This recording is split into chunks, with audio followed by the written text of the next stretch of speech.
Alright, so I recently played some Dead by Daylight, so got some pre-recorded footage here in the background while I talk about my experience with it. Not gonna lie, I pretty much played this game specifically for the Tokyo Ghoul stuff. Tokyo Ghoul is a very special series to me. It was the first anime I watched. The group I was with, though, a couple people weren't really into it, so we wound up watching some other stuff, but it was the first one I finished on my own, or at least finished what was available at the time, since Re wasn't out yet. And yeah, I was just browsing social media one day, saw that they announced this crossover, thought, it looked like it could be kind of fun, thought Kaneki, looked pretty cool in the game, so yeah, why not give it a shot? Game was on sale.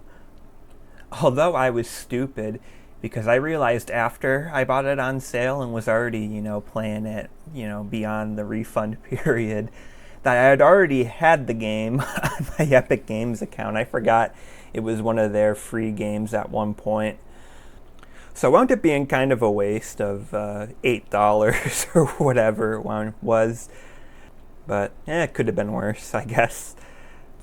This isn't a game, though, that I would normally play just because I am definitely more of a single-player type of person when it comes to video games. I just get really anxious, and I don't like that when I got, teammates relying on me or, getting really frustrated when you run into people that can play better than you probably ever can and you're getting your ass handed to you. And I say all the time, I'm not the best at video games, but luckily there is kind of an single player option here. So you have the tutorial, which was actually pretty solid, which is all with bots, but you can also make a custom match and have the survivors all as bots. For some reason, not the killer, though, which I found kind of odd and disappointing, honestly, too. I did read some posts, someone, that may have been connected to the developer at some point was talking about maybe adding it down the line. If they do, I might check it out when they get around to it. But, I mean, it's probably easier said than done, but it's like you have the AI from the tutorial for the killer.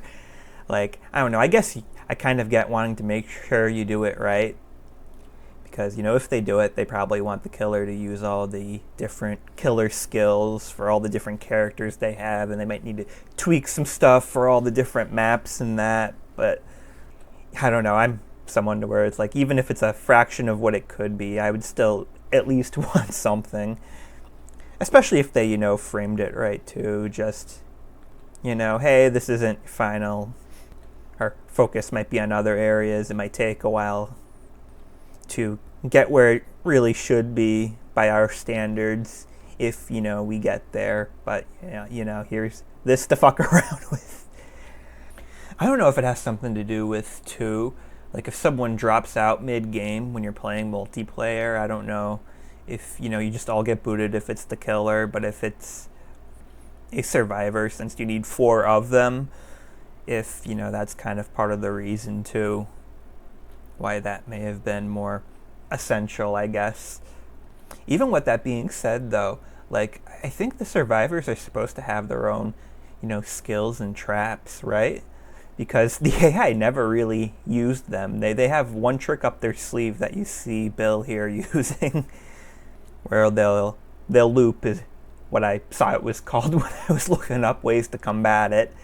They'll find an area with some obstacle that'll slow down the killer, like I think that's a piece of plywood that Bill just threw down, and there'll be certain areas that you need to vault over, like right there, and they'll just keep doing that, basically. If you catch them, they'll run until they find an area where they can do this, and that'll be that. At the same time, I can't really blame them, I guess, just because I don't see them using any other methods to protect themselves.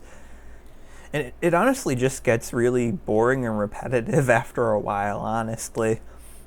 Especially, too, when I feel like a lot of the different maps, as we have a bit of a glitch here in the gameplay, but a lot of the maps feel the same. I mean, they have, similar aesthetics a lot of the time, and it's kind of, one bigger structure, normally in the middle, and a bunch of smaller, trees, rocks, whatever, with plywood and vaultable walls just seemingly randomly located all throughout the area. And it's just kind of a shame. I felt like they had quite a bit to work with, especially with all the crossovers they've had to, maybe have more unique traps that may have had a different loop of setting up or avoiding. Like I said, maybe this isn't as much of an issue if you're playing with actual people. Maybe, like I said, maybe there's survivor skills that aren't being used here, or maybe just real people have figured out different tactics. But my initial intent was to go through all the different maps that they have and the variants that they had of some of the locations as well. And honestly, I couldn't do it. It got to a point where I had done what I wanted to do. I wasn't really having fun. I was sort of dragging my feet about playing this game more. And eventually one day I was just kind of like, what am I doing? I'm not having fun. It's time to stop. I did go through each location, but I think I had between 5 to 10 more variants to go through with the maps. The only fun I felt like I was really having after the first couple times was from trying different killers. And, I obviously bought Kaneki because that was the main reason I was here. But I did go out and buy a couple more that seemed, they had their reasons, like Chucky right there. I felt like he was the one killer that you play from a third-person view, and one of the few people that didn't have a more, adult human form. So I thought, maybe he can be pretty interesting and unique compared to everyone else. And I like Resident Evil. Saw they had some crossovers. I would have gotten both, but it was kind of expensive to do that, like more than I was willing to put down. So I wound up settling for just one. And when I looked up different stuff about the available killers, I heard Wesker was one of the best in the game, so I got that specific pack. I also got the Castlevania one too, because like I said, I was looking at some of the different skills they had in that, and I felt like Dracula being able to shapeshift back and forth between a wolf, a bat, and a vampire sounded really awesome.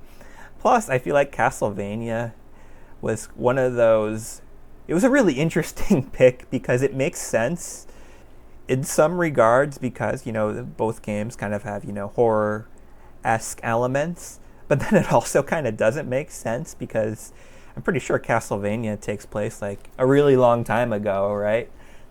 So the time frames don't kind of mesh up. And to me, that's almost kind of the perfect type of crossover when you can kind of see it, but it may have still kind of went under the radar for whatever reason. Like I said, I'm not super into Castlevania or anything, but I can at least appreciate this. Like, it was definitely not a series I saw, having content here, at least at, first thought. But then, it does kind of make sense. But like I said, after I went through everyone, I was just pretty much done then, after, a few matches with everyone. I mean, I know you can build characters different ways too, but I don't know, there was just so much to deal with. I wound up just sort of looking up what was the best build to combat looping, since that was the main issue I had, and went with that. It was just overwhelming and too much to deal with, and I don't even know with how much of an issue looping was for me, if anything else would have really been as viable or fun to work with. So I don't know, I could see people having fun with that, but it just wasn't something I was willing to invest that much into. And the part that kind of killed me with all of this too is that there's so many more killers, and if I had a couple more, I could have easily made it through my initial goal of going through each map variant. But I mean, this is a paid, premium game, but it has sort of a freemium, store model to where it's like, am I going to really, invest more money just to make the game more playable for what I wanted to initially do. Overall, though, like I said, I even knew going in this wasn't necessarily probably going to be my cup of tea. But overall, I did still have fun for, a week or so, playing. And yeah, like I said, maybe if they offer a survivor bot, or I'm sorry, a killer bot so you can play as a survivor with all bots, or if they, maybe even make, a couple of the original killers that they have. I know, obviously, with crossovers, that's a bit more complicated, but if they do that, or maybe have another really interesting crossover or something, I might play again for a little bit.